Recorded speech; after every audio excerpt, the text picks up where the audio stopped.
Hi guys, morning. Hope everyone's well. Tuesday here. Wishing it was Thursday, but anyway, no, all good. So today's video is going to be on 10 things Steve Jobs can teach you about finding a new job or doing great work. I like Steve Jobs, although some of these things I'm gonna just translate into more practical terms. So hopefully this will help. Right. So the people who are crazy enough to think they can change the world are the ones who do. I think yes, that's definitely true. Although when your focus is on just getting your next new role, changing the world kind of takes a bit of a back seat. So I think that's very inspirational and everything like that.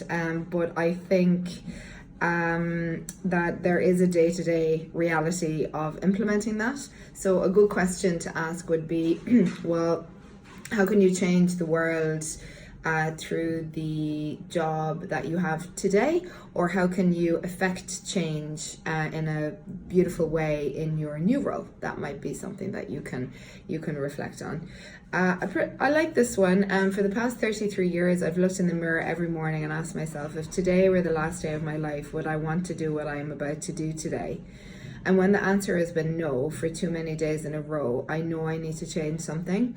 Like the amount of people that we meet who live their life answering no to that question is really remarkable.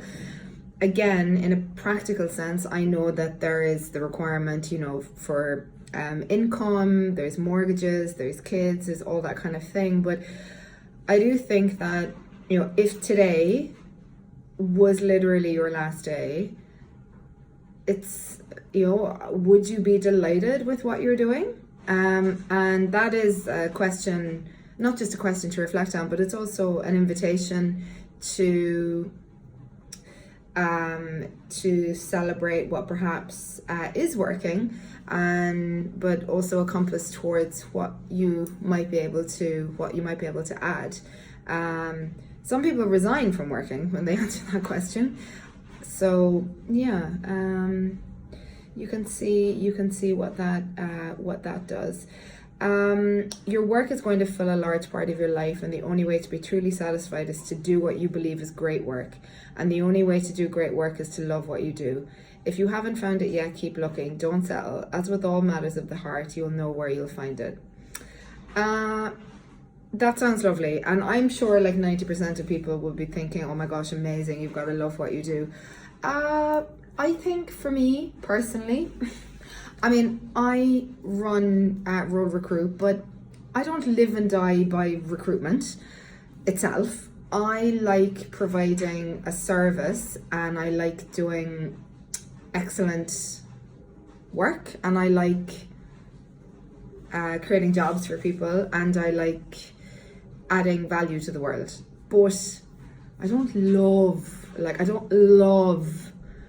the way I love my husband or my family. I don't love the industry, but I love how I do the work.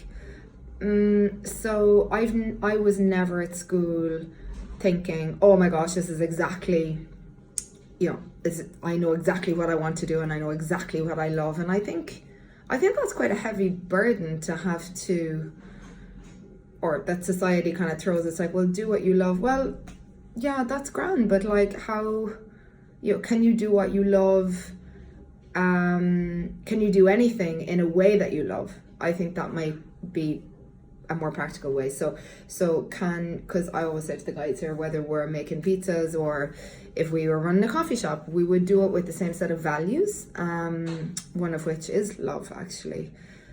Love Actually, one of my favorite movies. Also saw Paddington Bear at the weekend, and Hugh Grant is amazing in it.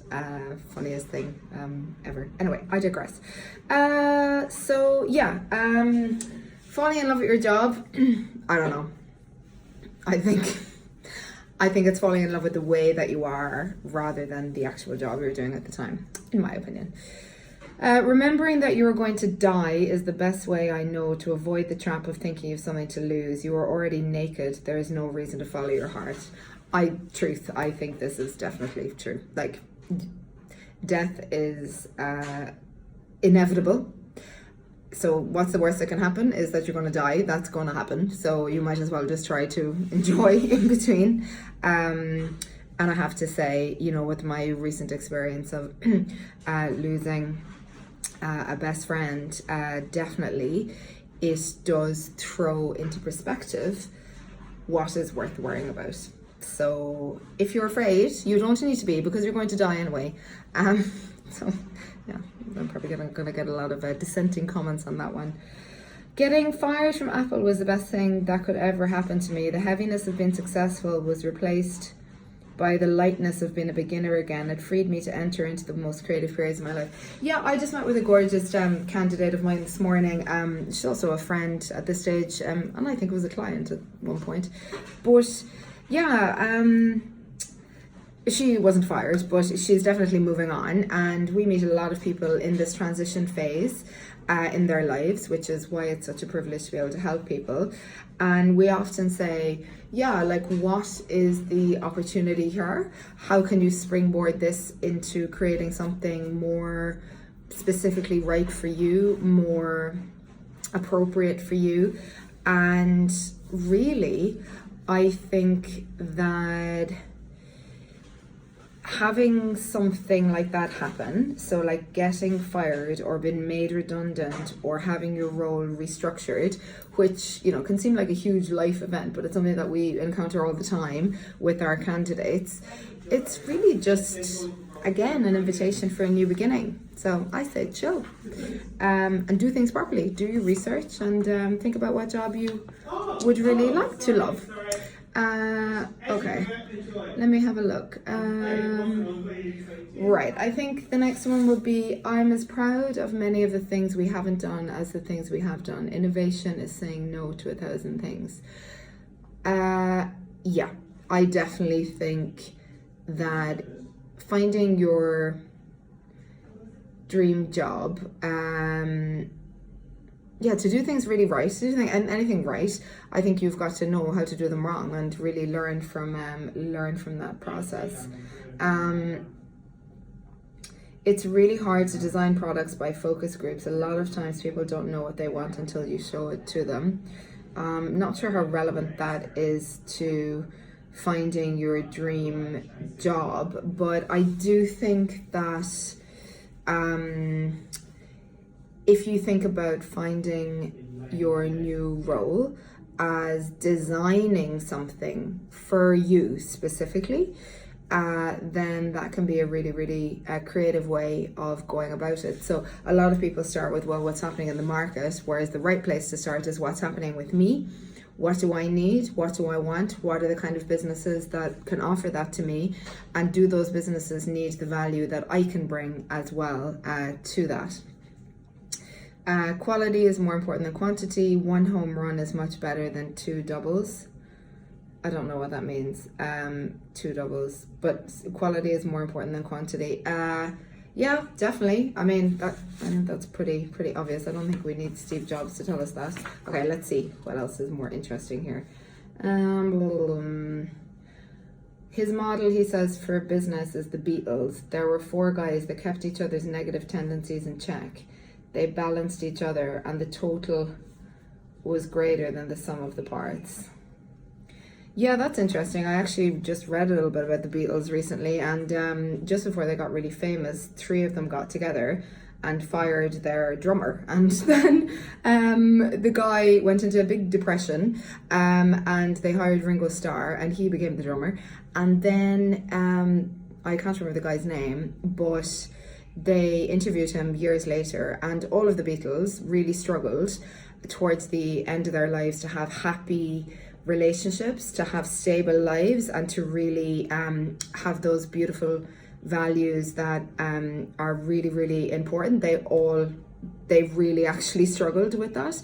And the guy that they fired, who was the original drummer, had married some woman in the UK and has like 5 gorgeous kids and was happier than ever. And I think his quote was, if the Beatles hadn't fired me, I wouldn't have had this life. So yeah, there's give and take with these things. I don't know enough about the Beatles though in between to say whether or not they're a good business model.